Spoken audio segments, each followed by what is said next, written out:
We can worship according to Yahweh's word, or we can worship according to man's tradition. Emperor Constantine, a sun worshiper, solidified the change from Sabbath to Sunday.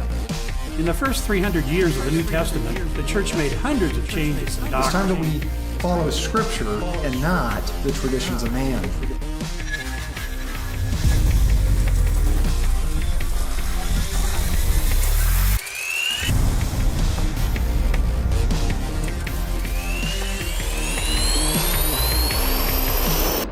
Hey, this is Pastor Randy. I'd like to welcome you to Shattering Traditions, a program dedicated to really unveiling and understanding Yahweh's Word. Where today we have a very, very special guest with us, Elder Don Esposito, all the way from the land of Israel. You, I guess, got here last night. Yes. Such a blessing to see you again. And I guess 2016 was the last time we saw one another. Of course, we've stayed in touch through email mainly, but it's just a great seeing you again. You led our last tour in the land of Israel. Tell us, or the audience, a little bit about yourself before we begin, and maybe who you are, maybe a length of time you've been in Israel, and a little bit about your ministry. Originally, as you know, I come from the Church of God background. I was there from around 1980, the early 1980s. Was ordained a pastor in 1994 and went to Israel in 1997. And we've been there for about 20 years. Met my wife actually over there and got married. That's another story for another day. Very nice wife and family, by the way. I can vouch for that. Thank you. And I really feel blessed being over there that I've had the opportunity to work in archaeology almost from the time I got there. Our guide was archaeologist for more than 40 years, found some of the biggest finds that were there. And it's really, what you see with archaeology, it's really confirming the Bible. So where there's traditions, there's 9 traditions where John the Baptist lost his head. Can you imagine losing your head 9 times? And you find a lot of this stuff is Byzantine. A lot of this stuff is just traditions, just like what we're going to talk about today with the Temple Mount. So going in the archaeology, you could really firsthand see what's being found, because so much of it has to deal with who is the archaeologist who's writing the report at the end. So being there firsthand, I really feel it's such a blessing in my life that I can see these things firsthand. I don't have to take somebody's opinion on it, that I can really see it and see what's happening on the ground. Yeah. Well, certainly your experience in Israel is valued and is appreciated here. So today, as you sort of made mention of, we're going to be talking about the temple. And many people, the traditional belief, and I would say by the vast majority, is that the temple was originally on the Temple Mount today, which again sits along the east side of the city of Jerusalem. You can see it very well from the Mount of Olives. Now we believe here something different, and I'm going to confess here to the audience, I was very resistant to this belief early on, and some of the folks here at this ministry can vouch for that. But we were in Israel 2016. We did an interview on the top of the Mount of Olives, Yes. looking down to the city of Jerusalem and also to the city of David, as we'll talk about quite a bit. And, you brought up many good points and very valid points. And for me, which I'm sure we'll go into more in detail, for me it was probably Fortress Antonia. Matter of fact, I again have to confess, when you sent your schedule over, I don't know if you remember this, you had Fortress Antonia. And I said, "Where's Fortress Antonia?" Of course, I think we know where Fortress Antonia is today. But it is a very important belief, I believe, and could have impact even on prophecy. And Yes. and for the record, I just want to sort of dispel something from the very beginning. We've been called anti-Semites. We've been called Holocaust deniers. Oh, Wow. absolutely. It's unbelievable. And, we very much support the Jewish people, support the Jewish nation. I just want everybody to know that up front. This is not attack on the Jews. This is simply looking at the facts for what they are, and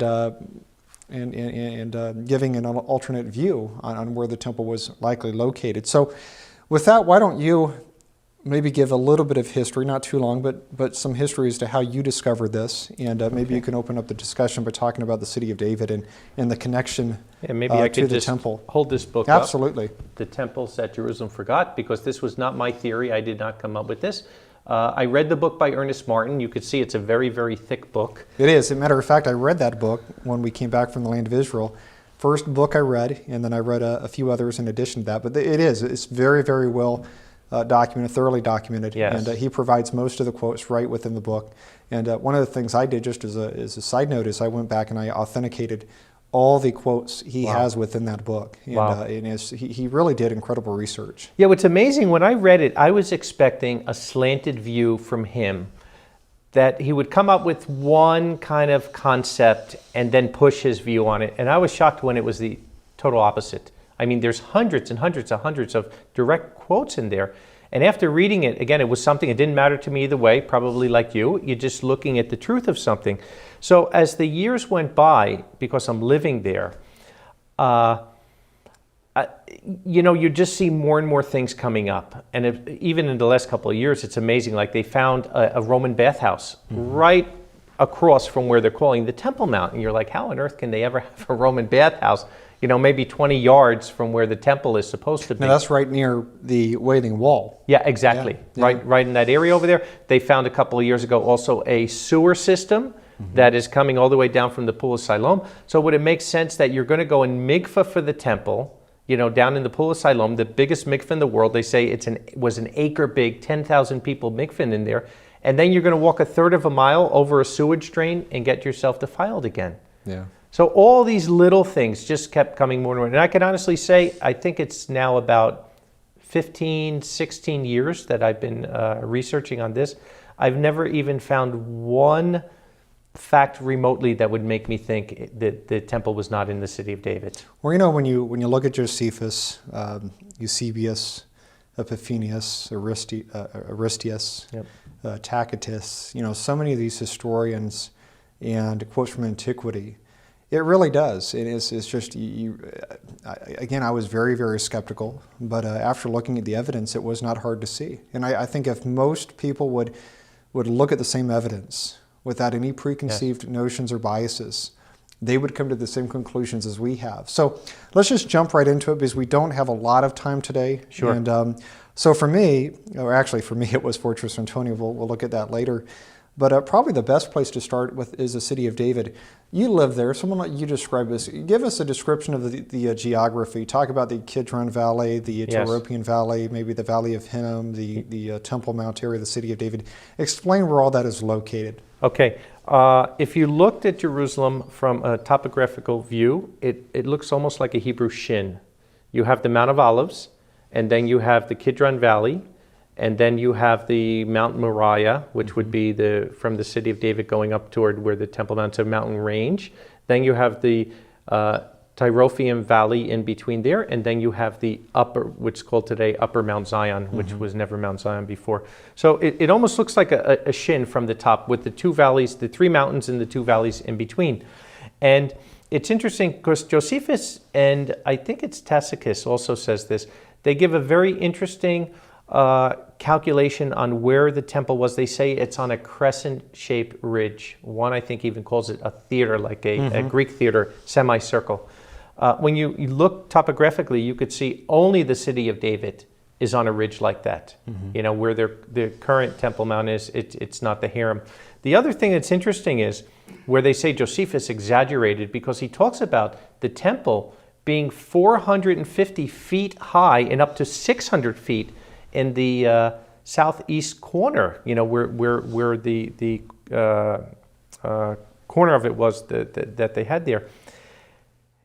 That's like a 45-story building. There's no way they have technology to build something like that. And they said, oh, he's exaggerating, until you go there and realize, no, the temple is in the city of David. And because the Kidron Valley slopes like that, from the bottom of the Kidron Valley up there is easily 450 to 600 feet. And you showed that to us when we were there, and you can see it. Yes. You can see how that's possible.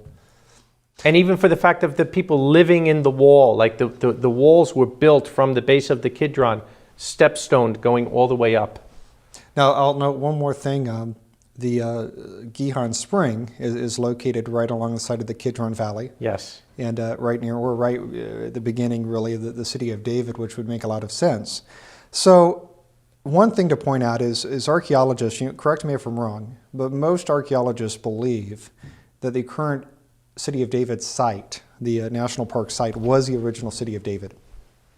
Is that generally yeah, I've never heard anybody understood? doubt. But the interesting point is, when we say the Temple Mount could never be wrong, well, if we only go back to before 1880, a little over 100 years ago, nobody knew that was the city of David. Yeah, yeah. Everybody thought Mount Zion was in the upper city, and it was only when General Warren came in there, and then the Arab boy who went through the shaft there, and they found and they found the plaque, that they realized this is the city of David. So can you imagine Mount Zion, the most important place in Scripture, that they didn't even know that was Mount Zion. Yeah. Or even today, they think Mount Zion's to the west, the ridge to the west of that, the other hill there, yes. The upper city, as they noted. So you're right. 100 years ago, they would have never known about the city of David, and I think the same thing is true about the Temple Mount. Matter of fact, the finding of city of David has really changed the debate. It yes. really has changed the debate, and we know from Scripture that Zion, and we know that Zion is also the place of where the temple was located. Most scholars don't debate that, by the way. If you would ask where was the temple, they're going to say Zion, because yes. the Bible does. Zion. Or what's amazing, though, is the Bible also connects Zion with the city of David. Yes. And, for me, I think we could read these few quotes from Scripture and probably just stop. And because I think that the evidence is sufficient to show that the city of David, which again we know is about a third of a mile south from the current Temple Mount, yes. or the Haram, as yeah. The Arabs call it today. One of the examples is 2 Samuel 5 verse 7. It says, "Nevertheless, David took the stronghold of Zion, the same as the city of David." So we see a connection here between the Zion and the city of David. We see the same thing in Chronicles. 1 Chronicles 11, verse 5, it says, "And the inhabitants of Jebus said to David," of course that was the Jebusites before David conquered the city, "Thou shalt not come hither." Nevertheless, David took the castle or the stronghold of Zion, which is the city of David. So again, we see a connection there between David, or between the city of David, Jerusalem, yes. and Zion. Yes. And the fact that we know where, again, the city of David, the ancient city of David, was located. So Scripture shows. Yeah, and I think where the problem comes in, like I said, the fact that maybe the most important place in all of Israel, Mount Zion in the city of David, was only known a little over 100 years ago, that how that current Temple Mount came to be. It was only from the medieval times when the Jews started coming back in the 1300s. And they're thinking after the Crusaders that that's the place where the temple was, and this mishap comes. But then after hundreds and hundreds of years of that, and even modern times now, where you got to remember, when Israel becomes a nation in 1948, they don't have the old city, right? It wasn't until the Six-Day War in 1967, they risked their life, they go in there, amazing story. They wouldn't even go in the old city without a rabbi coming with the Torah scrolls. They had to pray there first. And to come out and say you're praying to a Roman wall, it's a concept that is going to be virtually impossible for Jewish people to get. So that's why I'm saying you're dealing with all this tradition through there. But if you take all that aside and you just look at the facts, very clearly there's no doubt about it, because one of the things that we're told by several of the historians, and Aristeas that actually saw the temple, was about this inexhaustible spring of water coming up from underneath the temple. So there's only one spring. The Gihon spring is the only natural spring in Israel. It's there in the city of David. It's a special spring that there's only about a dozen of them in the whole world, a siphon spring, because of the way it gushes up and then it goes and fills the water and it runs down for the temple usage. And if you understand the concept, Psalm 29, Yahweh sits above the waters, that everything dealing with Yahweh has to deal with life, and it all starts with living water. That's why the priests had to use living water for the purification of the red heifer and different things over there. Not in a million years would they ever think of building a temple a third of a mile away from the only water source. Now some will say, and I bring this up because I want to acknowledge what Scripture says and also some of the opposition to this. Yes. Some will point out that there are cisterns underneath the current Temple Mount. And yes. There's no debate about that. There's many, many cisterns. The issue, from my viewpoint, is where did the water come from to fill those cisterns during the time of Solomon? We know that during the time of the Romans, that the Romans built aqueducts. I believe it was from Bethlehem, I believe. From Bethlehem. And so they had water coming in from Bethlehem to the Temple Mount, which would fill the cisterns and give them water. But prior to that, where would Solomon get the water? He wouldn't. And that's the point. Like some people that will bring opposition to this, they'll say, well, there's an aqueduct that's coming from Bethlehem that came over to where they're calling the Temple Mount. That's where they got their water from to fill the cisterns.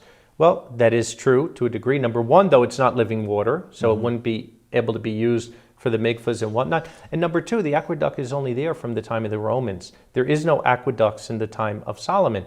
So when Solomon, the original person who's building the temple, he's not thinking of an aqueduct coming from 5 kilometers away down in near Bethlehem. He's thinking of the only living water source in Jerusalem. And when we look at the other scriptures, right, because remember, the temple was not something that was just made as like a synagogue, just as a place to worship. The temple is where Yahweh's dwelling. The temple is millennial. It's beyond. It's showing the eternal existence, right, of Yahweh. So everything is dealing, like I said, with that living water. And the fact that we have in Ezekiel 47 and Revelation 22 talking about in the millennial temple that there's an inexhaustible spring of water underneath the temple that comes up and even goes down to the Dead Sea and makes the Dead Sea water fresh again. There's no way on earth that Solomon would have ever put that temple anywhere but in the city of David. The problem is you had thousands upon thousands of sacrifices, especially during the holy days. And, yes. And would they actually transport all that water from the Gihon spring up a third of a mile uphill? Because, no way. As we'll talk about, the Temple Mount is on the third highest hill, which Josephus makes reference of. I don't see it either. Let me read. I want to read the account from... Let me make one more point on that, though, because another thing that people try to write in is because it talks about in 1 Kings where we know that there was a tabernacle of David, where David put the tabernacle before the temple was built. And then it says, when Solomon built the temple, they took the Ark of the Covenant out of the tabernacle of David, out of the city of David, and brought it up to the temple. And people say, you see, the temple's not in the city of David, because they don't understand the structure of Jerusalem at that time. And it's important to understand this, or you're going to miss the point, that you have two hills. One is called the Acra. That's where the Jebusite city was, where David has his citadel. And then next to that, you had a small hill called the Ophel. The Ophel is where the temple was built. In between the two of them was a little small valley type called Milo, which means fill in. So Solomon filled that in, and he connected it into one ridge. So originally, that ridge of the Ophel was not part of the city of David until Solomon filled it. And Psalm 122:1 says, Jerusalem is a city built to itself or compacted to itself. So right there, you know. So if anyone ever brings that scripture up to you, that they brought the Ark of the Covenant, of course, because we even know where the Tabernacle of David is. They found it today. That they brought it up from there. And actually, I believe I can show you exactly where even Solomon's temple was, because they've been doing digging there with Alat Mazar. And if you look at her report, and I have the report, how big was the temple? How long was the temple? It was 90 feet, right?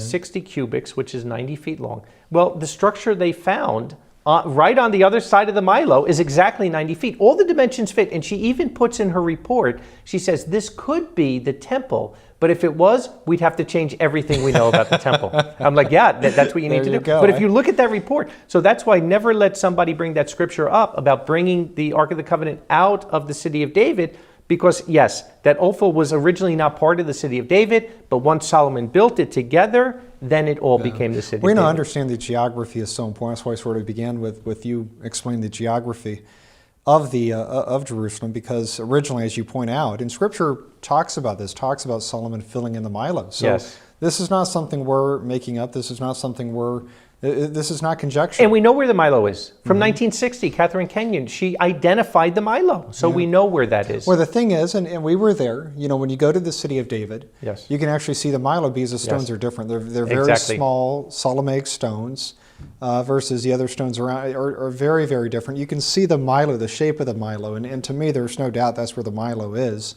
I think the geology there confirms that for sure. And you want to know something?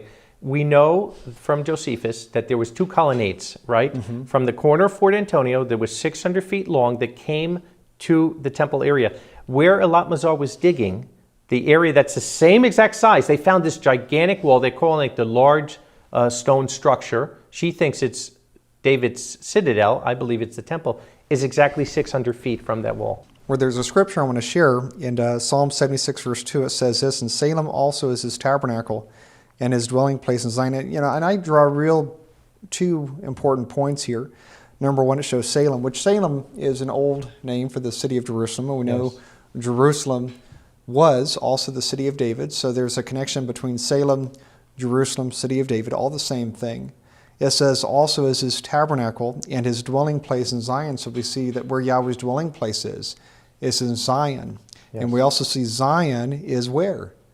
Is in Salem. Yes. Is in the city of David, Jerusalem. And as you pointed out, and I think it's so important from a historical standpoint that people understand this, that the original city of David was only the Akra or Mount Zion, did not extend onto the Ophel until Solomon filled in the Milo. Exactly. And once Solomon filled in the Milo, he enlarged the city of David or Jerusalem.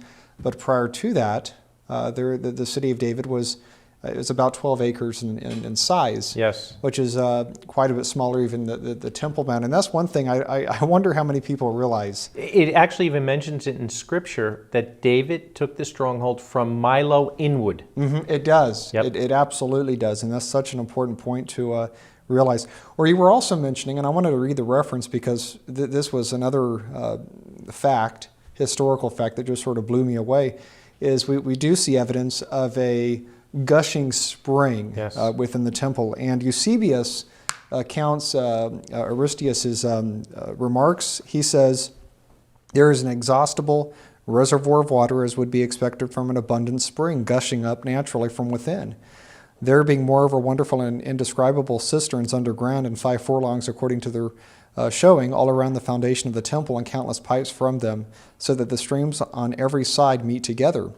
And all these have been fastened with lead at the bottom of the side walls, and over these has been spread a great quantity of plaster, all having been carefully wrought."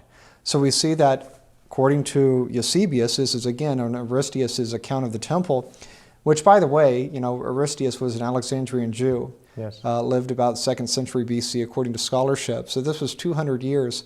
So probably, from what I understand, probably around the Zerubbabel's temple.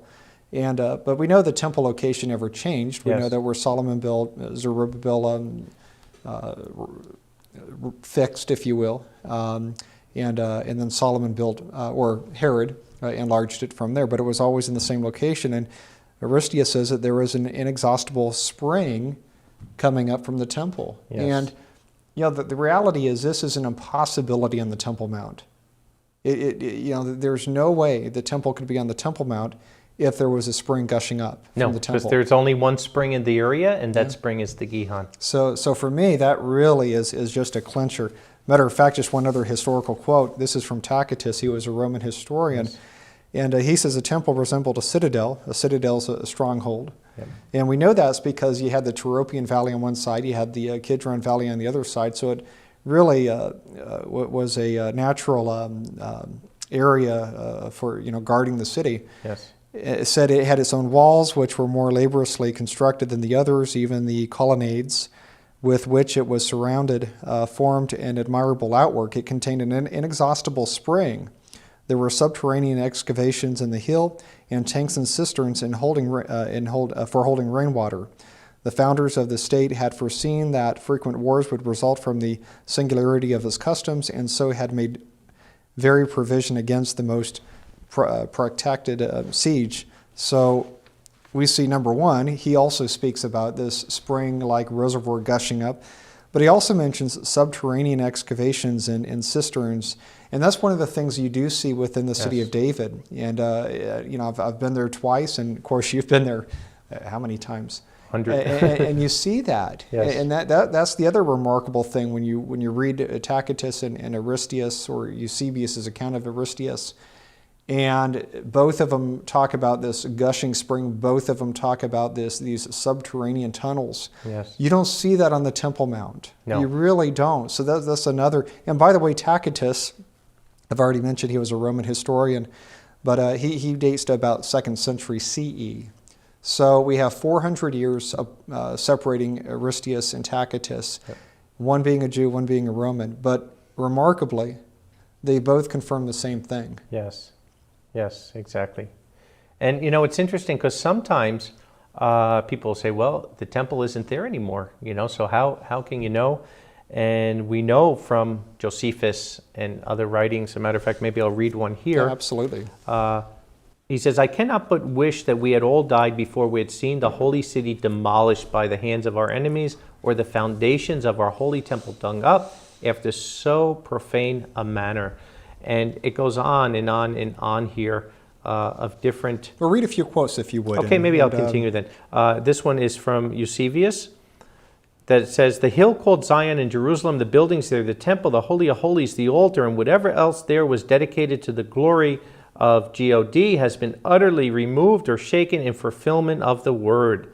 So there's so many proofs here. I'm trying to see if you have the one from Josephus, from Masada.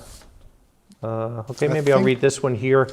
And where is now that great city, the metropolis of the Jewish nation, which was fortified by so many walls around it, which had so many fortresses and large towers to defend it, which could hardly contain the instruments prepared for the war, and which had so many 10,000s of men to fight in it? Where is the city that is believed to have Elohim himself inhabiting therein? It is now demolished to the very foundations, and has nothing left but that monument of it preserved.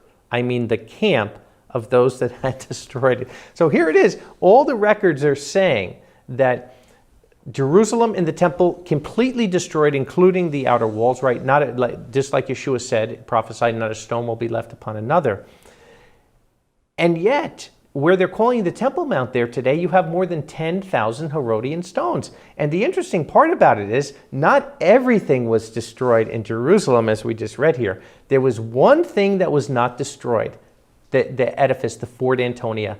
Now, you go there today, right? You're not going to find the temple because the temple was destroyed. You can find just the foundation that's there, the foundation stone.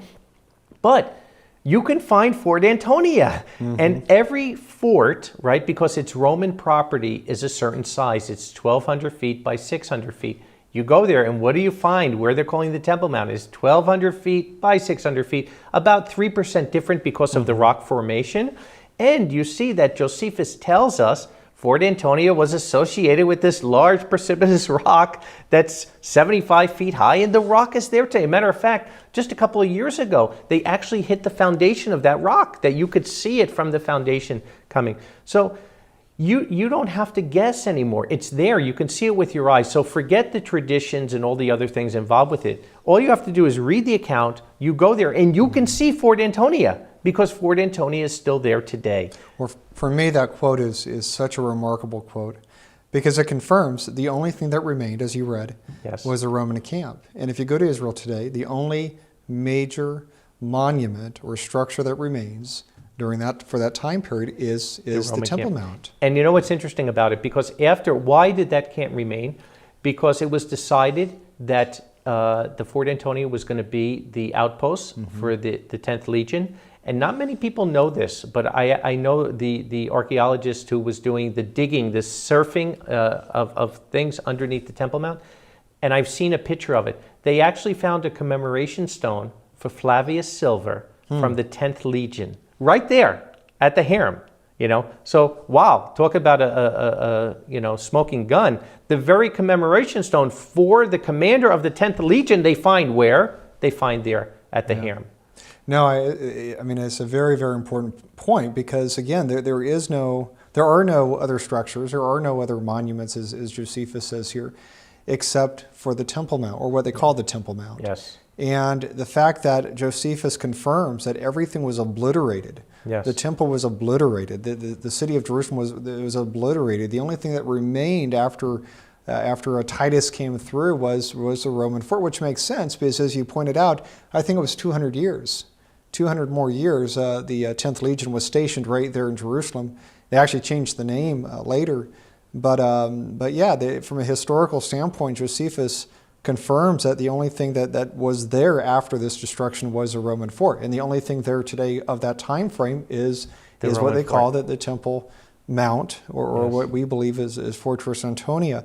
I want to read Joshua's remarks, his prophecy, because it really is important that we understand this. In Mark 13, verse 1 through 2, I think this may be from the NIV, I think it's a bit clearer. It says, and he went out of the temple. One of his disciples said unto him, Master, see what manner of stones and what buildings are here. They were real impressed with this. They were Yes. just, wow, how impressive are these stones and these walls and these buildings. And then Joshua answered, said unto him, Seest thou these great buildings?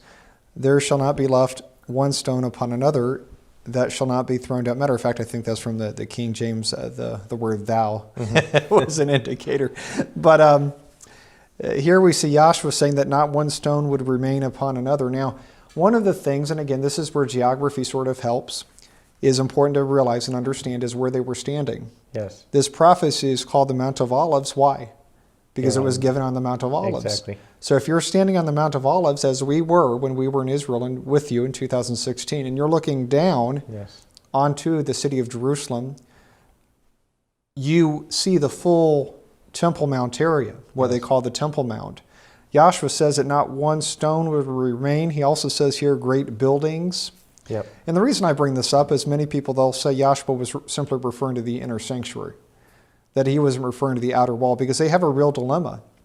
And, you've heard this for many years. I had my explanation. Matter of fact, my explanation was Joshua was referring only to the inner sanctuary, because you have to explain why the Wailing Wall remains. Exactly. You But know- like you said, when you're on the Mount of Olives, you can't even see all the buildings. The main thing you're seeing is the outer wall. Yeah, absolutely. But, as we may get to, the historians talk about how even the foundation stones were dug up. Yes. And yet you look at the foundation of the Temple Mount, and it's pristine. It's amazing how well preserved it is. So this concept of a well-preserved foundation, along with this large Wailing Wall or Western Wall remaining, does not fit the prophecy Joshua gave. Joshua, again, he's looking back from the Mount of Olives onto the Temple Mount area, or Fortress Antonia, or the entire city, really. And, he says not one stone would remain, and he says not one building would remain. Yes. And so this concept that he's referring only to the inner sanctuary just simply does not fit with the prophecy he gave. Exactly. And the historians have one other problem, is when you look at those walls that are there, right? The base of those walls are Herodian stones. Nobody doubts that. So those stones have to be from the 1st century. Yet, when we're looking at the temple, right? Solomon's temple is destroyed 586 BC, right? And then in the book of Nehemiah, he goes back there, right? And he can't even get his donkey through the Kidron Valley because all these stones are there. But what is he there to do? He's there to rebuild those walls. So now he's rebuilding those walls with the Solomonic stones that are down in the valley. He's not going and getting new stones. And even if he did, they wouldn't be Herodian stones. So now he rebuilds that. And like you mentioned a little bit ago, you have Solomon's temple, and then you have the rebuilt temple by Zerubbabel, and then you have Herod expanding the temple. Nowhere does it ever say, though, that Herod would take the whole wall down, take every stone away, and then rebuild the stones from scratch. Nowhere does it mention anything. So the point of it is the base of that wall should be Solomonic stones, because whatever was built on top that Herod would build, the base of it is Solomonic stones. I've mentioned that to people for years, and their answer always was, well, it goes further underneath here. From what you see, the Wailing Wall, it goes down. At the base, they're Solomonic stones. Well, a couple of years ago, we know now, they went down to bedrock, and they're Herodian stones. There's no Solomonic stones there whatsoever. So clearly, that is a big smoking gun. Because what happened to all the stones of the wall from Solomon? Yeah. Did they just disappear? There's no way that structure could be where the temple was, because if it was, there would have to be a base. Even if it's only, 10 feet, there has to be a base of Solomonic stones. Matter of fact, a fairly well-known archaeologist, Elder Shukran, which, again, he was our guide the first trip, and just a phenomenal guy, and very down to earth. But matter of fact, the week I was there, he made front news on Fox News, major discovery. But anyway, he discovered a coin. Yes. Near the base, or the base of the Wailing Wall there, and it dated back to about Agrippa II. Yeah, 19. So based on evidence, Herod himself did not build that wall. Now, some will point out, or the temple was still in the process of being built. But again, it just doesn't add up. The facts, the historical facts that we know, does not add up, as you said. And I've been down there. You showed it to me. Ellie showed it to me. Yep. There are no the Solomonic stones at the base of the old wall there. Yep. All you have is Herod. And Herod's stones are very unique. Yes. He would have a sort of a frame around a pitcher. And so you could very easily tell a Herodian stone versus a Solomonic stone. Yes. And you don't see Solomonic stones. Yep. But you do see, and correct me if I'm wrong, I think we do see Solomonic stones in the Milo. Oh, definitely. Within the city of Yeah, David, which would make sense if that was the city of David. Yep. Yeah, exactly. And that's why even not only do they find Solomonic stones there, they actually found in the last couple of years as they're digging, they found the tower that Nehemiah built. How do they know it? Because there's Persian pottery, there's Persian oil lamps, and only from the time that Nehemiah was alive. So again, and you just read the book of Nehemiah, where is he going? He's building the wall all around the city of David, the steps going down to the pool of Siloam, coming up on the other side. That's where the wall is being built. And when you're there, it really makes sense, because from the Mount of Olives, if you're looking, we know he's building around the city of David because they tell us that. You can look and see if he had to build all the way around where they're calling the Temple Mount, you're talking about maybe a mile of building in 52 days that he's going to do. It would be impossible. It really would be, and no one really has an answer for that. I want to read one more source here from Eusebius. This is in reference to the destruction of the temple.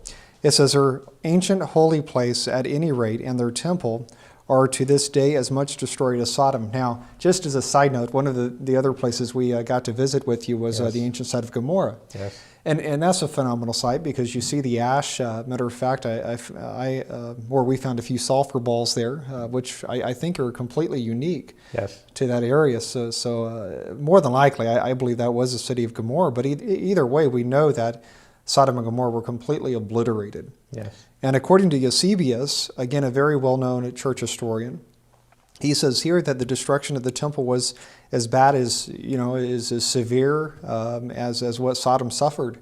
And we know that, again, Gomorrah suffered a similar fate. So the fact that it appeared as Sodom, again, how do you explain the pristine foundation of the Wailing Wall or the Temple Mount? How do you explain the Wailing Wall if supposedly this looked as Sodom after Titus came through? It doesn't fit. Yes. No, and they could say Josephus exaggerated, but like you said, you're going here with Eusebius, Josephus, Eleazar, the New Testament, Yeshua. You're going reference after reference, all showing that they even mention some of these references that it was dug until the foundation.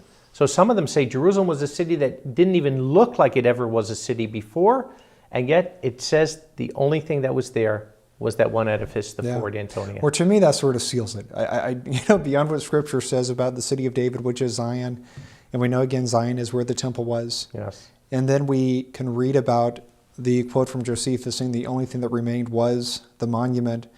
I don't know how you could ever believe that the temple was located on the traditional Temple Mount as so many do today.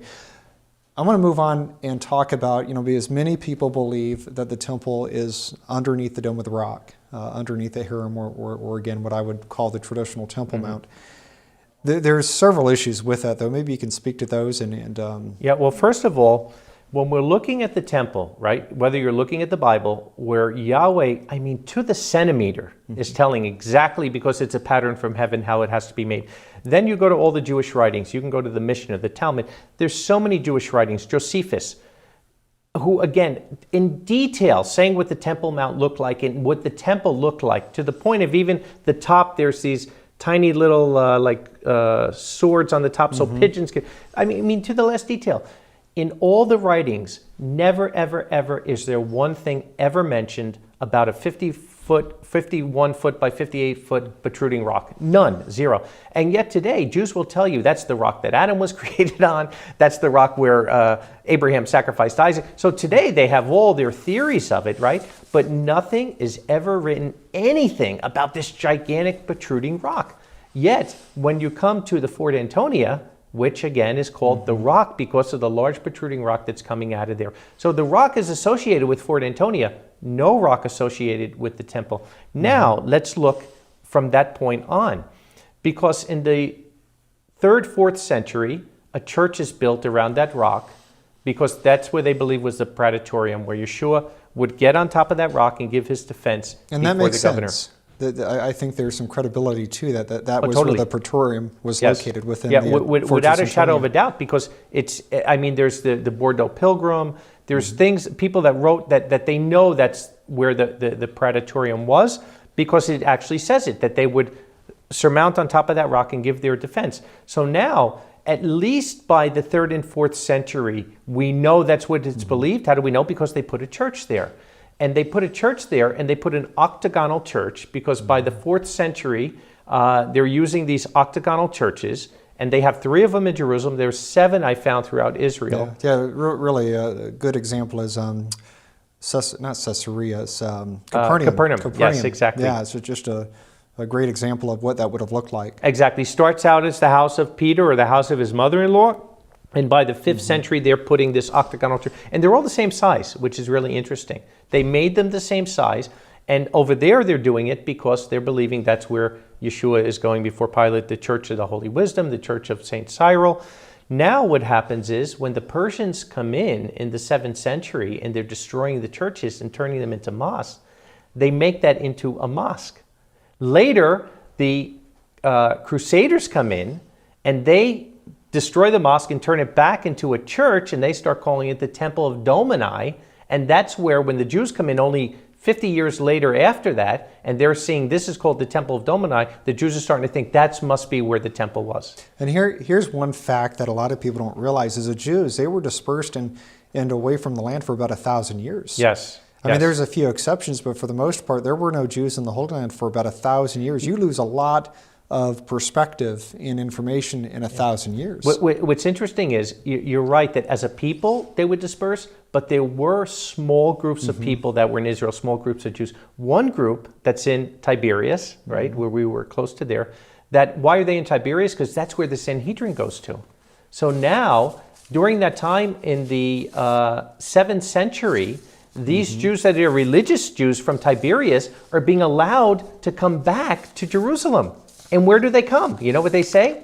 They want to be where the temple stood during the time of King David. And where do they ask to go? To the city of David and the pool of Siloam. That's where they're claiming. And so most of the Jews are out of the land, haven't been there, but the ones that were there are claiming that's where the temple was. And that really is a remarkable fact. And that was the Omar, Yes. the second caliph of Islam. I'm going to read that quote actually from Jerusalem Anthropology, page 148. And it says, Omar decreed that 70 households should come. They agreed to that. After that, he asked, where do you wish to live within the city? They replied, in the southern section of the city. Now, the southern section would be the city of David, which is the marketplace or market of the Jews. The request was to enable them to be near the site of the temple, and its gates, as well to the water of Shiloh or Shiloah, which could be used for immersion. And that's where you get talk about the living waters. This was granted them by the Emir of believers. So 70 households, including women and children, moved from Tiberias and established settlements and buildings whose foundations had stood for many generations. Yeah, I agree with you. I mean, here we have these families. They evidently knew where the temple was. Yes. They knew where the city of David was. Yes. They specifically said, number one, we want to be in the southern section of the city.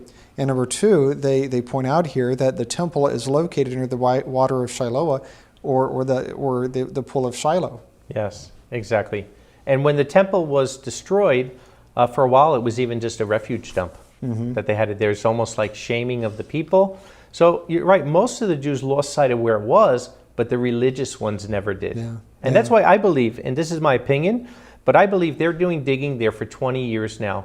And I believe that the Jews know that that's the temple site. Yeah. Because you don't hear so much about the Haram these days, but wow, everything they're doing in the city of David and what they're trying to uncover and what they're trying to get, I believe that they know that is the place of the temple. But again, you're dealing with a lot of tradition that you have to get through. Or real quickly, too, another issue with the Dome of the Rock specifically is we know originally it was a threshing floor, the temple location. Or if you look at the Dome of the Rock, underneath the Dome of the Rock, the protruding rock, it's not flat. No. It's not smooth. And you have to have a smooth, flat surface if you're going to use it as a threshing floor. So even from a historical standpoint, knowing what its use was originally, it doesn't fit. No. And yet, the place where Alat Mazar was digging, they found 130 of these little round holes that could be for grinding grain. And in the official report, they say that they could be for grinding grain, which would make perfect sense if that was a threshing floor. So we're running out of time. I want to transition to a little bit more about Fortress Antonia. But, we could really probably spend an entire day talking about the Fortress Antonia and where the temple stood. So you've already read the quote from Josephus that speaks about the only thing remaining was the Roman fort, or that monument that belonged to the Romans. Well, we know that was Roman, the Fortress Antonia. Now we also know from Josephus, and I'm not going to read the account. I mean, if you want to read some of it, that's fine. But we know from Josephus that it was the Maccabees who built essentially the Temple Mount area. And it was a stronghold. Yeah, so they built that, and then Herod comes along. He further fortifies that, and he calls it after Mark Antony, Fortress Antonia. And we know that Josephus also confirms that the Roman fort was on the third highest hill. Yes. Now, you can look at the geography of Israel. You have, as you point out, the Akbar, the Ophel, and the Temple Mount, the traditional Temple Mount. And we know, just by visually looking at the area from the Mount of Olives, that the highest elevation is the Temple Mount, the traditional Temple Mount area, which, if Josephus is right, is not the Temple Mount, the original biblical Temple Mount, but was Fortress Antonia. The other thing we know is historians confirm that the 10th Legion was stationed there, and you mentioned that. But tell us a little bit about a legion, because this is, by the way, the thing that probably convinced me to really look into this. When you explained a legion versus a cohort, very, very important, because it doesn't make sense. And then if you can also talk about the current model at the Israeli Museum. Yes. Well, when you're looking at Fort Antonia, Josephus tells us that it was the size of a city, and not only the size of a city, the size of several cities, because you needed everything in there. And he says that there was a legion of troops there, and in some of the translations they put cohort, where every other place it's legion. A cohort is about 600 men. A legion is about 5,000 men. It's a big difference.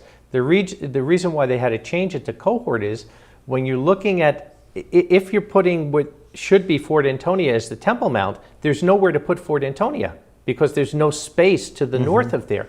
So like in the model at the Israeli Museum by Avi Yonah, they make this Fort Antonia into this, the size of the room maybe Small we're over here. appendage. And even 500 people would have a hard time fitting in there and living in there. But to put 5,000 troops in there would be virtually impossible. It just couldn't fit, you know. So when we're looking at the size of Antonia and what was going on there, and again, the Jews and the Romans, they're not interacting with each other. You need everything. You need restaurants. You need cooks. You need you name it. It had to be a large, like Josephus said, a large city like that. And without it, now this is confirmed in the New Testament, because when the Apostle Paul is over there, and Paul, who's a nobody, they don't even know where he is. They're thinking he's this Egyptian guy who did this. They take, I believe it's 470 men to take him to Caesarea. Now, if you only had 600 men at the fort, and maybe they aren't even all there, maybe there's 500 at the time, that means you're leaving your fort defenseless to guard one guy who you don't even know who he is and isn't even important. Yeah. It would make absolutely no sense. Just as a quick question, have you ever done the math on that? Yeah, I saw it in the paper. It's in there. Yeah. 78%. Yeah, exactly. Now would the Romans give one man to take this person from Jerusalem to Caesarea?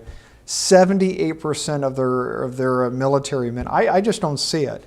Now, if you do the math, though, and now that's based on a cohort, by the way. Yes. So if it's 600 men is most define a cohort, that would be 78%. Now, if you understand it correctly, as most historians will point out, the 10th Legion was a legion. Matter of fact, it comes from legio, legio, Latin for legion. It was about 6,000 men. Yes. Okay, now you're talking 7%. Well, that makes a lot more sense than 70% of your military men to escort one man from point A to point B. I want to read Josephus as just a part of Josephus's account, because this really is important. It comes from Wars of the Jews. And here's how he describes Fortress Antonia.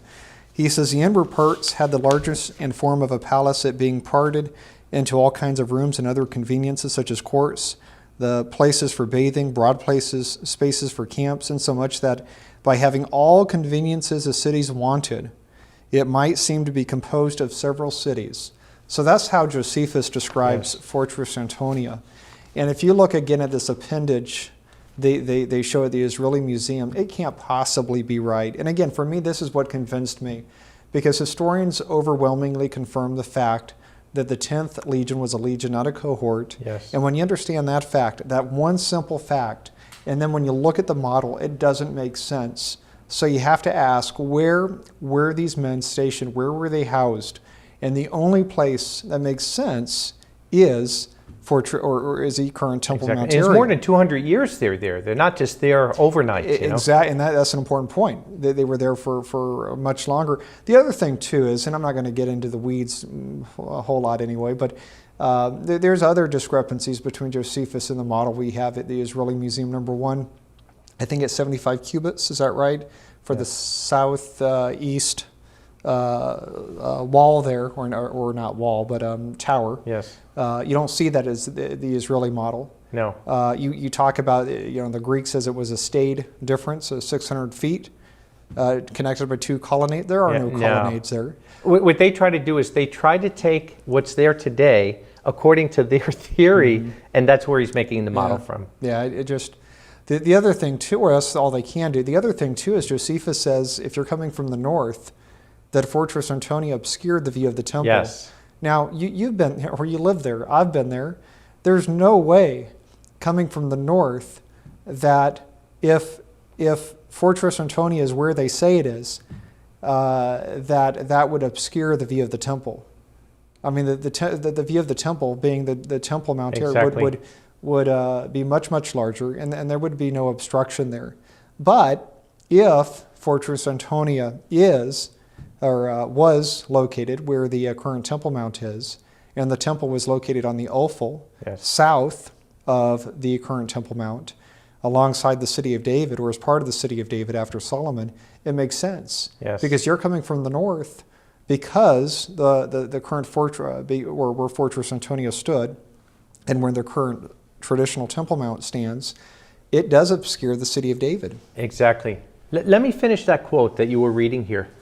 It says, there was also a peculiar fortress belonging to the upper city, which was Herod's palace, but for the hill Bethesda, it was divided from the tower Antonia, as we have already told you, and as that hill on which the tower of Antonia stood was the highest of the three, so it did adjoin to the new city, and was the only place that hindered the sight of the temple on the north. Yep, there it is. Now, there's two important things here. One is, like you're talking about, that the Fort Antonia had to hinder the temple, so it had to be north of there and cover it. The second thing is, it also says, but for the hill Bethesda, it was divided from the tower Antonia. So, and we were there, Bethesda is just north of which should be Fort Antonia. So if you're reading this and you're there, you see it, that couldn't have been the temple. That's true. Yeah, that's a very good point.